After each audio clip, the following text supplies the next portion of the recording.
አይልሽ ኪንጎ አይደለም ሊሰርቅሽ ይቅርና ቢወድቅብሽ ራሱ አንስቶ ነው እሺ የሚሰጥሽ። ከንኩ ስልክ ስለውልሽ አትልሽ በሰላም ስሙ ይወላችሁ ሁሉ ጊዜ እንደምላችሁ ማለት ነው። ቤዛ ይሄን ነገር በጭራሽ ማወቅ የለባትም። በእኔ በኩል ስጋት አይግባሽ ከነ ዝም በል ብላስ። አረ በቃ ነገሩ አለፈ አይደል እንዴ? ወሬ ቀይሩ። ምንድነው? እርግጠኛ ነህ እህት ነች? አዎ እህቴ ነች። እውነቱን ማወቅ ከተባለ ማለት ነው ጸብና የሚፈልጉ ጥላይ ነው ማለት ነው።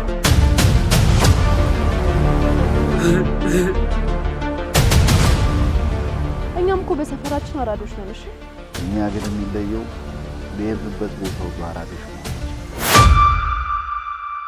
ኪንጎ ስንት መጣ? ከዛስ የጭልፊት መሳቂያ መሳለቅ ያለው ኧረ ተው ጭልፊት ግን ተው። እዚህ እንዳላንደፋደፈሽ አጤት ያለሽ ብላ ነው እንደዚህ የምትሳፈጠው። አንተ በቃ ከዛ ከጭልፊት ጋር እየዋልክ ታምች አደረገ አይደል? ይሄ ልጅ ግን ምላሱን ብንቆርጠው ራሱ ሆነ በቂቱ ማራ ነው የሚመስለው። እኔ ይሄንን ማሰብም መረዳትም ይከብደኛል። ከነገ ሳት ነግራችኋለሁ እያልኩ አጋጣሚ ነገር ተፈጥሯል።